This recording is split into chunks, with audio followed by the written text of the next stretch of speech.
Goshawks are very difficult to research. Goshawks are a top predator. Their presence or absence is an indication of the health of the forest. This sensitive species lives a secretive life. That is, until it's time to breed. Scientists take this chance to learn more about the birds. Falling is not an option, and even the minimum height of a nest is high enough where if you fall, you're going to get seriously hurt or killed. When the wind's blowing and the female's attacking you, you don't get bored. See my little helmet cam? What do you think of that thing? They still aren't easy to find here on the Kaibab Plateau. And the bulk of our season, about 75% of our effort is walking around in the woods looking for birds. This reminds you of the pioneer days. Facing tough work in a remote area is worth the effort. Forest management guidelines have been developed from the research. It's been a really useful tool for the Forest Service. That's going to come out. Yep. It's too close. We're recreating this entire group here. If you're looking for one thing that says this indicates the health of the forest, the goshawk is it. So the better the data is, the better things will be for everyone.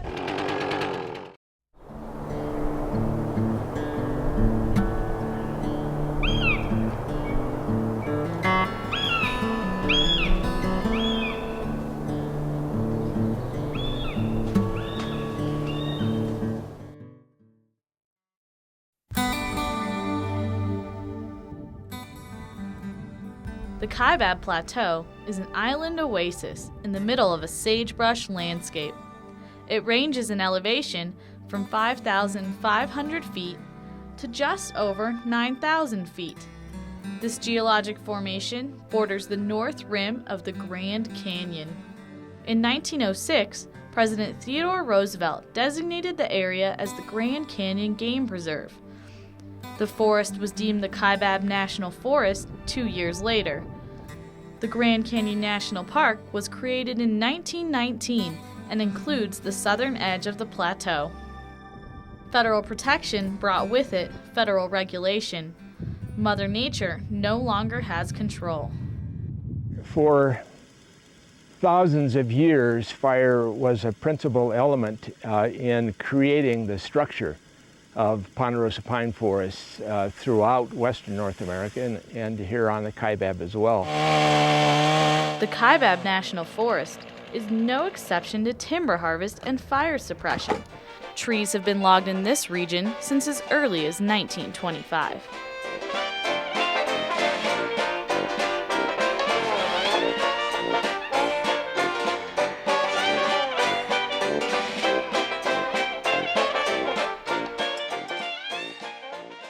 Logging today continues to remove mature trees, altering the structure of old-growth forest. Controlled burns are used to limit fuel loads and prevent potentially dangerous wildfires. Vegetation in the Kaibab National Forest is dominated by ponderosa pine, spruce, fir, and aspen trees. The edges of the plateau cater to pinyon and juniper trees. Wildlife within the forest ranges from mountain lions to deer and a unique species of squirrel.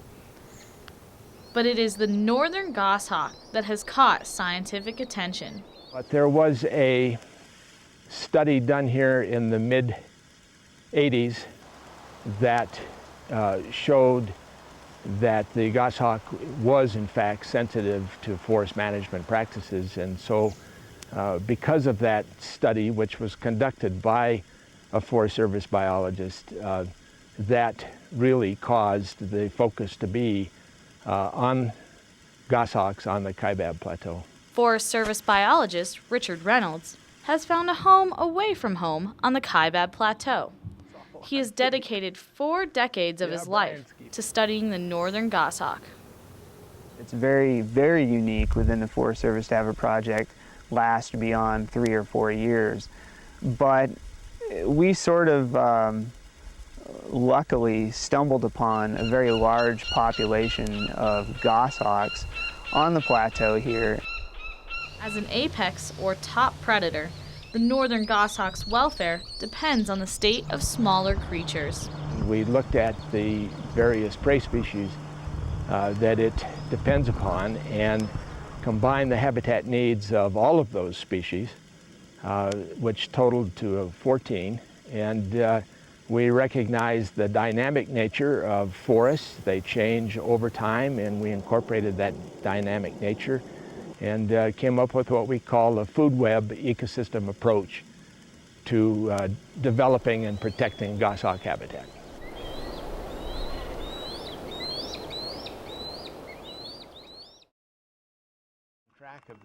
For the past 17 years, Reynolds has led a small research crew each summer to study the bird. The goshawk is also known as the gray ghost, despite its high numbers on the plateau. Crew members take advantage of the bird's territorial behavior to find nests. We go and visit every territory that we've ever known to be active. Right now, that's 123 territories. And we visit every nest that they've ever nested in. And some territories have up to 9 nests. So it's a lot of nests to visit. The crew starts searching to find nests after confirming the status of old nests. To find a pair of goshawks living in a territory, crew members look for a special type of dropping. Whitewash, they crap in a pretty unique pattern, a very long streak that's generally about this long, pretty thick and white. You look for greenery on the nest, signs that they've been building a nest. We look for molted feathers, we look for prey remains. We basically walk through the territory and look up every tree and look under every tree and see if there's sign of a bird. Finding the nest is really probably about 80% luck. Once they locate the nest, the real fun starts. The team collects data on the population's health using a variety of methods. A Mayfield is a check to see progress of an incubating female and hatching of nestlings and aging of nestlings, usually on a weekly time scale. So that's one of the fun ones. We all like going and visiting active nests. According to this wildlife biologist, the method used to collect data on adult goshawks is a carefully planned deception. It's kind of a dirty trick to play on them. We set up a trapping station near the nest area. We use a live great horned owl as bait. We set up 2 mist nets in a little V shape. With the great horned owl in the center of that V. And there's a little boom box that's set up camouflaged behind the nets, behind the great horned owls, that plays a great horned owl call. So it drives the goshawks crazy. And they will stoop on the owl. And prior to them hitting the owl, which is something they don't want to do, they will usually pull up into the nets and get caught. The bird is carefully untangled. Weight is recorded. Blood is drawn for genetic analysis. And scientific measurements are taken. This confirms the bird's sex and allows the crew to rate the health of individual birds. So they measure the tarsometatarsus, which is from the elbow to the middle knuckle, and they measure the width of the tarsus and the wing cord, which is the length of the wing folded and not pressed down, the culmen length, which is their beak, and the beak depth also. And you feel their keel, which is on their chest. You can see how much they're eating that way and how healthy they are. That band is going to eat. This was definitely... 2 small metal bands are a critical part of the bird's ordeal. The bands are key to this whole project. One band belongs to the U.S. Fish and Wildlife Service.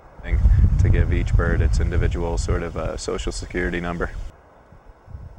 The other band is color coordinated for sex and has a unique alphanumeric code. This is essentially a demography study on goshawks, and in order to keep track of which birds move to which territories, we have to be able to identify them readily. Okay, we're going to release you.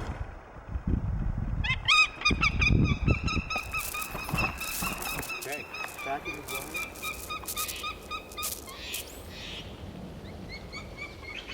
Plucking nestlings from each nest provides information on the newest members of the population. Climbing is definitely my favorite thing to do. It's just a thrill. It's just the physical aspect of climbing up the tree and then, getting that close to the nestlings. Got one. And then handling them, and you have all things to think about being safe at the same time. Before a nest tree can be climbed, it must be rigged. It's essentially a heavyweight fishing arrow that you will shoot over live branches on the tree. We always want the rope over a live branch, and it has to be angled upward, so there's no way it can slide off. It's a pretty simple process. It usually takes a lot longer than you want it to because the arrows get stuck, the line breaks. It takes 30 shots to hit the right spot on the tree. You may be aggressive. The climber preps for the day. Each crew member is trained in technical tree climbing. We use a rope and ascenders, which is a device that allows you to go up the rope, but it won't move down the rope. You're using your legs to kind of stand up and move yourself. It's slow going, you just move a couple feet at a time, but it's good. It feels very safe. It feels really secure, but then again, you're also just dangling, 80 feet up on a rope. You're just there, it's nothing, and the breeze blows and you can feel the tree swaying. The equipment may be secure, but it's difficult to anticipate the reaction of an angry mother goshawk. One more time.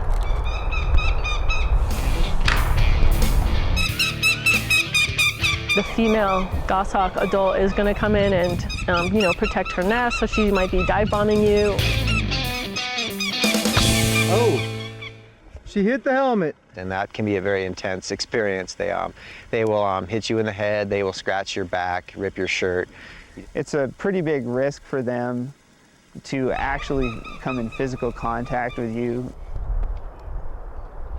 But once the climber finally reaches the nest, he has to worry about more than aerial attacks and his own safety. This is when the age of the nestlings is crucial. The older they are, they might jump out of the nest, and we have to avoid that at all costs.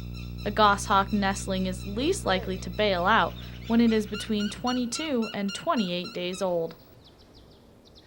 Yeah, I'm just worried. One of them's on the rim of the nest. One of the nestlings that I was dealing with was a little older, and he was towards the edge of the nest, so I used a little stick and kind of brought him towards me and put him in the bag. All right, I got one. Yeah, you just have to be assertive. One way or another, the nestlings are carefully captured, Okay, I got it. Stop. placed in a bag, and lowered to the ground. They love that process, I'm sure. We want to just make sure that they're in good general health and also get a good aging on them. Yeah, you may have trouble sexing that. Crew members sex the nestlings, weigh, The foot. Okay. measure, Let me try that one. Yeah. and band in a 9, 4, process 6, 5, similar to 8. the adults. Going down the right leg. 780. The nestlings are then gently lifted back to the nest. Their first trip to the forest floor is over. Okay, 31 is released. The number of active nests varies year to year. This year we have 33 active territories. Our high is, I believe, 65, and our low is 10. There's a big range. the crew only has so much trapping and climbing to do. A search starts for missed nests when the fun tasks are over. Thanks. They use broadcast surveys to search territories that appeared unoccupied earlier in the season. I think it's pretty neat. A lot of people bum about it, but I like to see the country. So it's a good way to get a lot of landscape under your feet. Later on in the season, we do a much larger broadcast survey, which covers about 15 to 1,600 meters around the nest. And we place call stations every 300 meters. And we send the whole crew out with little megaphones, and we broadcast calls of the birds. We're looking for a vocal or a visual response. Sometimes a bird will just fly in and check you out and leave, and sometimes those are undetectable if you happen to be looking the wrong way at the wrong time. Jimmy Coons, Vice President Operations, Kaibab Industries. We built the roads in here and logged this country. Thanks for building the roads. Not in very good shape, but if we were logging, we'd have had them in a lot better shape for you. What are you guys doing out here? Crew members came across some unexpected visitors during a routine day of broadcasting in a territory affected by the 2006 Warm Fire. A group of foresters coming to inspect the fire damage for themselves was curious. Crew member Jean Lawrence was happy to provide a broadcast demonstration. I'm on a pause because we usually wait at least 30 seconds in between each call just to listen to responses.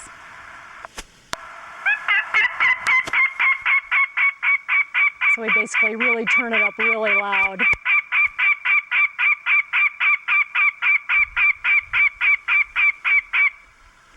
And that's a goshawk alarm like a call. ruptured duck to me. Because they just like, cat, cat, cat, cat, cat, Yeah, cat. I'm surprised at that.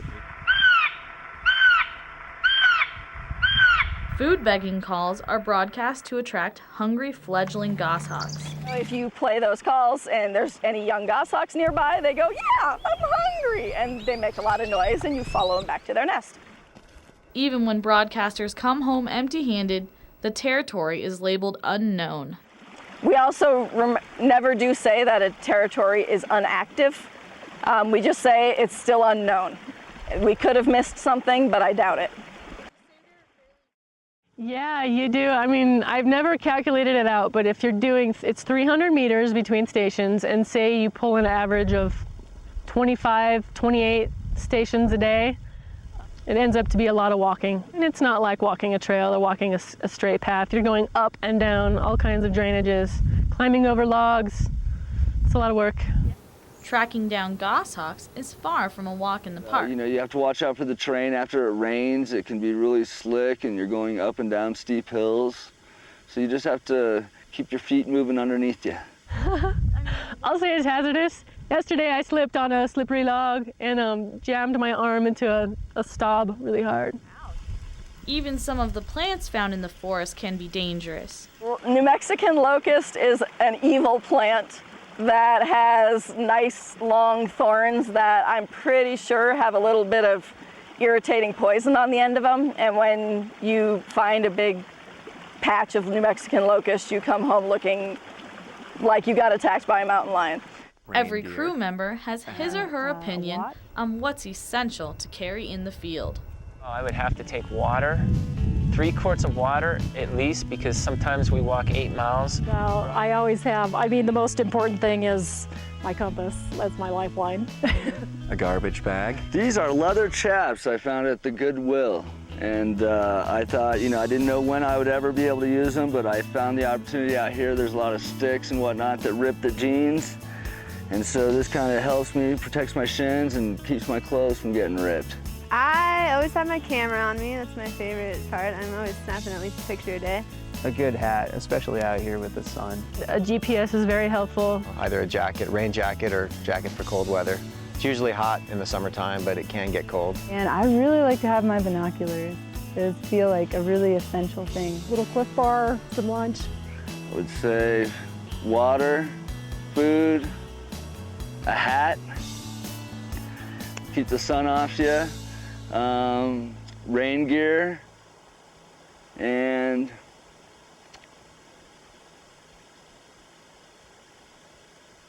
I would have to say the last thing is, I'm pulling a blank. The crew explores the region's many natural wonders despite hiking all week.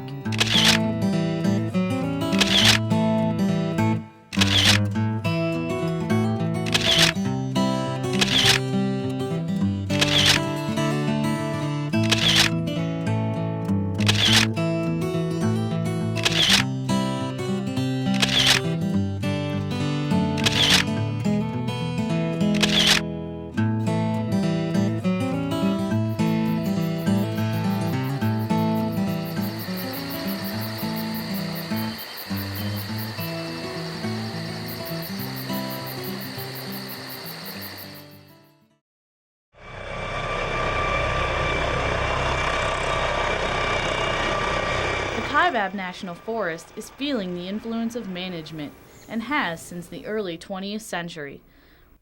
Wildlife has learned to live under these conditions, but current management practices could be improved for the benefit of all. Tracking the goshawk population through ups and downs has provided insight into forest productivity. For the goshawk to thrive, the forest must prosper too. If the forest isn't healthy and productive and stable, then the goshawk populations can't be that way either. The crew sees the product of their efforts through the project's overall application to forest management. Reynolds is developing a set of forest management recommendations tailored to the needs of the goshawk and beyond. The management recommendations for the goshawk result in really a restoration of forest conditions, and that is restoration of the habitats of the goshawk and all of the species in its food web. His guidelines focus on two conditions needed for a healthy forest: small openings between trees and groups of trees with interlocking crowns. The small openings should benefit rabbits and several bird species, while interlocking crowns help support tree squirrels. Reynolds put his goshawk management recommendations to the test last summer. So what we're looking at here is a group of trees that have interlocking crowns. They're all relatively old trees. They look to be like probably 250 to 350 years of age here. But you can see that there is a mix of pattern of spacing within a group, with some trees being more equally spaced within the group and other trees being clumped. So I like to describe it as clumps of trees within groups.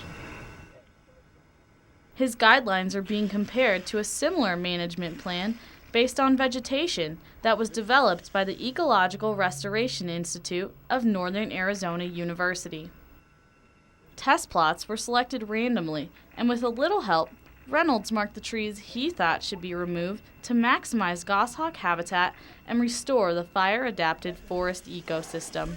And you can actually see the number of fire scars. What we're doing is going through this plot that has had fire suppression or lack of fire for probably many decades, and many trees have become established.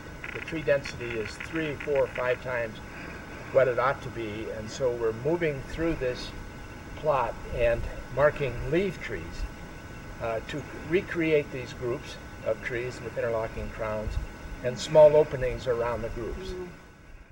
The Ecological Restoration Institute later visited the same plots and applied their forest restoration recommendations. Reynolds has high hopes for the comparison of his own marking and the Institute's flagging. So now we have really two arguments that come together from different points of view, one strictly from vegetation and one from food webs and ecosystems that are support each other, and becomes a pretty powerful argument for how to go about restoring fire-adapted ecosystems. This approach to resource management will protect more than the wildlife that depend on healthy forests. Interests of forest consumers, including loggers, are incorporated into the plan. It allows them to log still and leave the forest in a state that allows the goshawks to thrive. By maximizing forest productivity, everyone benefits. And though his recommendations are developing in a specific forest type, they can have a widespread effect. But the procedure that we used, the methodology that we used to develop desired forest conditions for southwestern ponderosa pine should be used in other forest types. As the need to protect our natural resources becomes ever more pressing, the findings of dedicated individuals like Reynolds provides hope in the form of small victories. This is a big deal as far as forest management goes. And, you know, clear cuts, the public doesn't like clear cuts. We like responsible timber harvesting. The northern goshawk population should improve too. If the forest is managed in a way that maximizes its productivity over the long run, then goshawk populations ought to benefit from that management. This project has yielded more information overall on goshawks and on forest management than probably any single project in the history of research in the United States on birds. And so it's a big deal. Reynolds' 18 years of dedication to the research of this single species could bolster a vital and dwindling natural resource and protect a forest the gray ghost calls home.